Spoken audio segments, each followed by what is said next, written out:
Doctor Yunus সাহেবের কথা একজন চার্জারের রিক্সাওয়ালায় শুনতেছে না। তাদেরকে যে পর্যন্ত সীমানা দিছে সেই সীমানা অতিক্রম করে তারা শহরের ভিতরে ঢুকতেছে।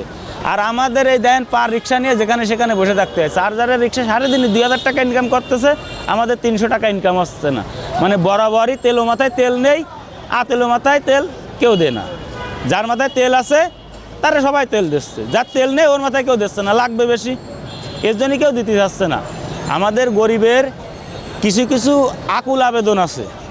আমরা মনে করেন অনেক গরিব আছি, 500 টাকায় ভোট বিক্রি করে দিই। এটা কিসের জন্য দিই?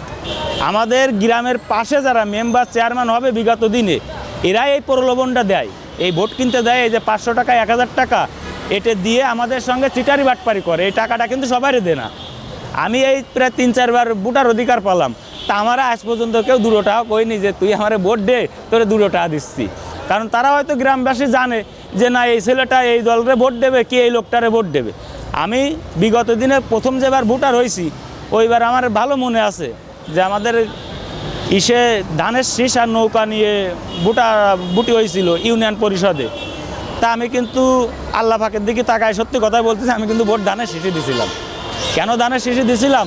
কারণ সবাই আওয়ামী লীগকে ভোট দিচ্ছে, ভোট না দিলেও আওয়ামী লীগ পাচ্ছে, দিলেও আওয়ামী লীগ পাচ্ছে। তা আমি চিন্তা করে দেখলাম তাহলে আমারটা বেফলে যাক, তা আমি ওই ধানের শীষে ভোট দিয়ে দিলাম। ঠকে গেছে, ওইবার গাজী তফসির সাহেব ঠকে গেছে। তা ঠকে গেলেও একটা জিনিস মানলাম যে না ঠকে গেছে, ভোটটা দিলাম ঠকে গেছে। নৌকা যেহেতু ইউনিয়ন পরিষদের নৌকা প্রতীক ঢুকে গেছে, তাহলে সবাই গণজোয়ারের নৌকা নিয়েই সাপোর্ট করবে। আর যেহেতু একতন্ত্র হয়ে গেছে, দেখেন দেশে তো 200 বছরেরও বেশি সময় ধরে ব্রিটিশ শাসকরা ছিলেন। আমরা তো সেই সাদা চামড়ার মানুষের অধীনে ছিলাম। তাদের মতাদর্শিক জায়গা, তাদের যে ভাবনা, সেই চিন্তার সঙ্গে আমরা এখনো একাত্ম হয়ে রয়েছি আদিবাসী প্রশ্নে। যখনই আদিবাসী শব্দটা উচ্চারণ করা হয় তখন তারা সেই এক ধরনের কলোনিয়াল উপনিবেশিক হ্যাংওভারে ভোগেন এবং ঔপনিবেশিক শাসকদের মতনই শোষক হয়ে ওঠেন এবং ভূমি দখল করেন, ভূমি উচ্ছেদ করেন। এবং পার্বত্য চট্টগ্রামের সব থেকে বড় যে সমস্যা, সমতলে আদিবাসীদের জন্য সব থেকে বড় সমস্যা ভূমির সমস্যা। এবং ভূমি প্রশ্নের দিকে যদি আমরা তাকে, আপনি দেখবেন যে পার্বত্য চট্টগ্রামের ভূমি সমস্যা নিষ্পত্তি করবার জন্য যতগুলো উদ্যোগ নেওয়া হয়েছে, সেই উদ্যোগের প্রত্যেকটা উদ্যোগকে ভেস্তে দেওয়া হয়েছে। একটা সভা করা যায় না ভূমি নিষ্পত্তি করবার জন্য।